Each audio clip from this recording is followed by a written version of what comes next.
Claro que eu sou contra essa questão de você descaracterizar um discurso por meio do xingamento. Eu entendo, tenho a lucidez de que nas pessoas que seguem o candidato Bolsonaro existem pessoas que têm esse tipo de comportamento, eu repudio.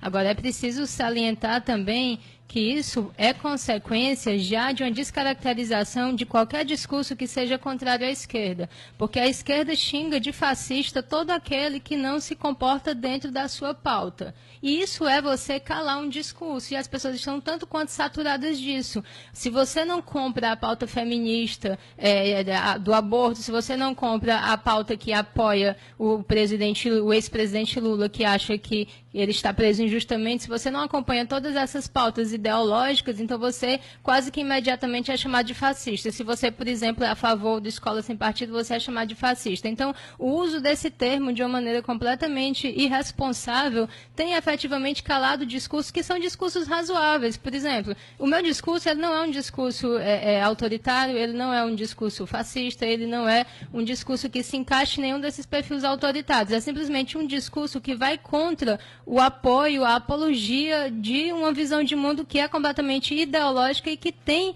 feito muito mal ao Brasil e tem feito muito mal à América Latina, porque essas pautas de esquerda sustentam ditaduras em torno de nós. Então a gente vê um partido que apoia a ditadura venezuelana abertamente, explicitamente, e a gente é chamado de fascista porque se contrapõe a isso.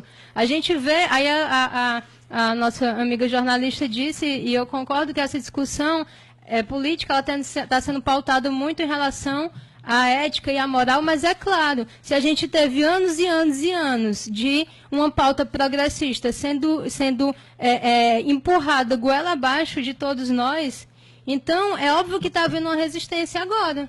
Então, há uma resistência, a chamada onda conservadora é uma prova disso. Isso significa o quê? Que o pêndulo foi muito mais para um lado, porque uma coisa é você reivindicar o direito à liberdade de expressão, à liberdade de opção sexual de qualquer pessoa. Outra coisa é você imputar uma pauta LGBTQI+, inclusive nas escolas. E isso aí é problemático e está havendo uma resistência muito forte. Certo.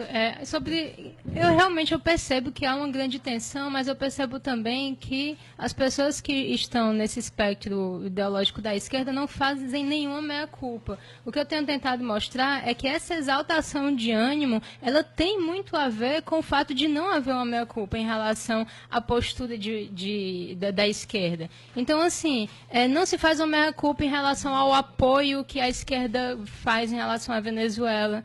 Tá certo? Não se faz uma meia-culpa em relação a essa descaracterização de qualquer discurso oposto pelo simples xingamento de fascista. Não se faz uma meia-culpa em relação ao exagero das pautas progressistas que se descaracterizam. Porque uma coisa é você lutar pela igualdade de gênero, pela igualdade perante a lei, pelo respeito às diferenças de opção sexual. Outra coisa é você fazer uma manifestação LGBTQI, mais o quê, e começar a depreciar imagens religiosas, a começar a debochar da crença alheia, a jogar imagens e fazer manifestações em frente a catedrais com pelado. Então, tudo isso é um exagero que tem provocado uma repulsa. Por isso que eu digo, é preciso considerar a realidade que se manifestou agora nas pesquisas. Houve um movimento, ele não, certo? E houve uma resposta. Qual foi a resposta? O candidato cresceu. Por que ele cresceu? Porque as pessoas não estão mais engolindo esse tipo de coisa, que quer encaixar determinadas visões em uma pauta específica ideológica. Então, se você é negro, você tem que ser de esquerda, porque só a esquerda luta pelos negros. Se você é homossexual, você tem que ser de esquerda, porque só a esquerda luta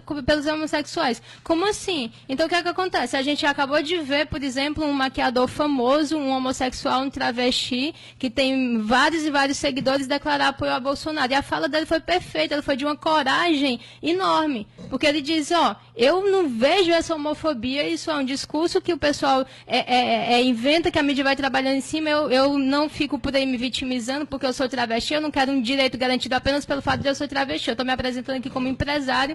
Então ele teve muitas visualizações. Você tem um vereador que é liberal, que é o Fernando Holliday, que ele é negro, ele é homossexual e ele é contra todo esse tipo de pauta. Todo esse tipo de pauta que vitimiza, que quer fazer valer um direito simplesmente pelo fato da pessoa ser negra, simplesmente pelo fato de ser gay. Então você tem que encarar isso para poder o próprio discurso político ele se aplainar um pouco, porque se a esquerda continuar ofendendo, dizendo que qualquer pessoa é fascista quando a pessoa sabe que não é, porque, por exemplo, um liberal ele quer menos Estado, o fascismo quer tudo no Estado, tudo pelo Estado. Então é uma coisa tão absurda você chamar um liberal de fascista e as pessoas fazem isso à torta e à direito.